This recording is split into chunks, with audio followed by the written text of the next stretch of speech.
Howdy, I'm Nate, and in today's video I'm going to go over how to make some improvements to a Harbor Freight aluminum bar clamp.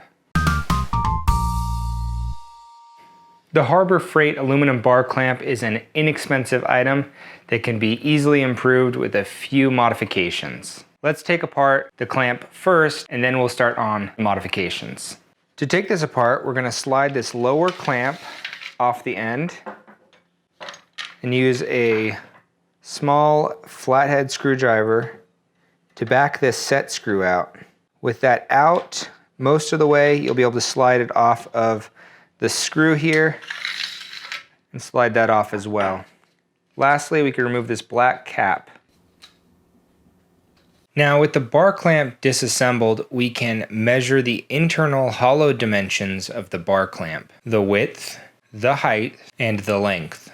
If you're going to be using the black cap, make sure to subtract the distance that it will go inside on the end of the bar clamp. The core can simply be made from a 1x4 board of pine. I tested an oak core and found virtually no benefit.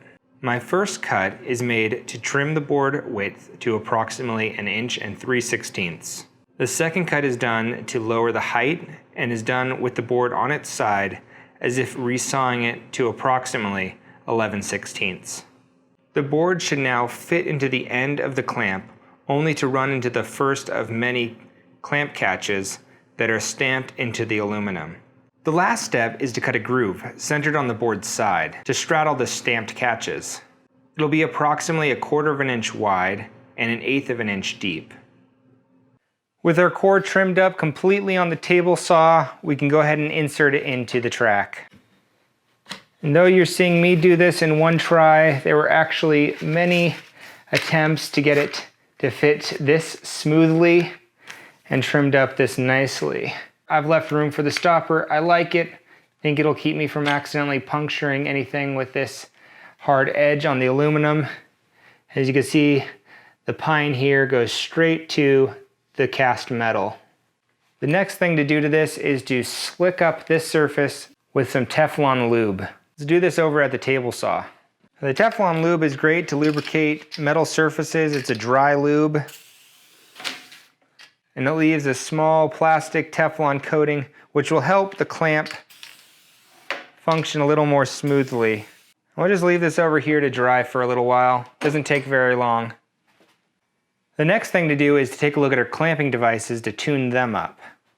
What we can do to tune them up is to check out these edges right here that'll run along the aluminum bar clamp, and if there's any kind of roughness, take a fine file, just run it against it. It'll remove the paint, it'll grind down that metal, and just make a nice smoother transition to reduce friction between it and the aluminum bar.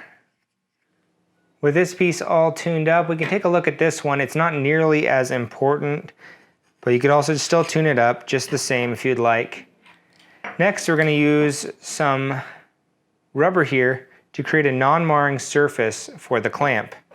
Just put your clamp on top of it, find a nice spot, and then cut out the rubber to fit along the pad.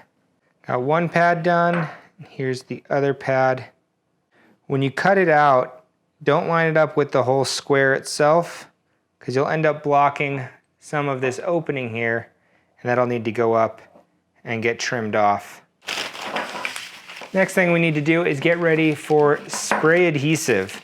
Put down something to cover this work surface, rub all my pieces nice and clean of dust, and then use a bit of blue painter's tape just to cover up the areas you don't want to get sprayed.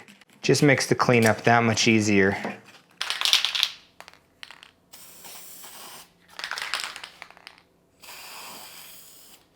Wait about 10 seconds.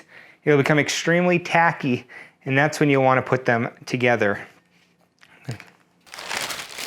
Now we're ready to reassemble the aluminum bar clamp. Take the shorter one and slide that on first. And tighten down that set screw. It doesn't need to be crazy tight, just nice and snug. That'll keep it from falling off. And then lastly, putting our sliding clamp on. Boy, does that slide nice and smooth. And it's nice and strong. Watch this.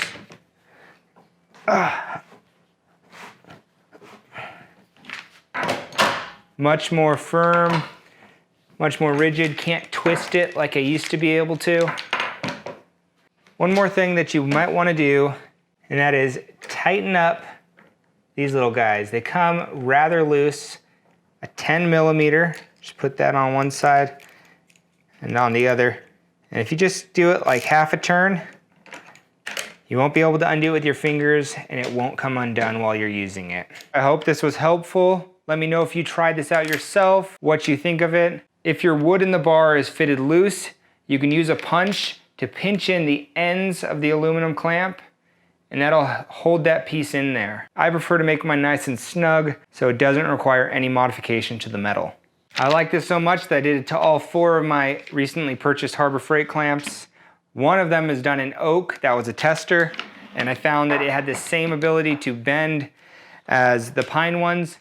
And while it is a little more denser of a wood, and it might just be a little bit more rigid, in the end, it's such a small difference of improvement that it's not worth the money on the hardwood versus the cheap pine construction grade wood that you could use, or the 1x4 boards that you can buy easily.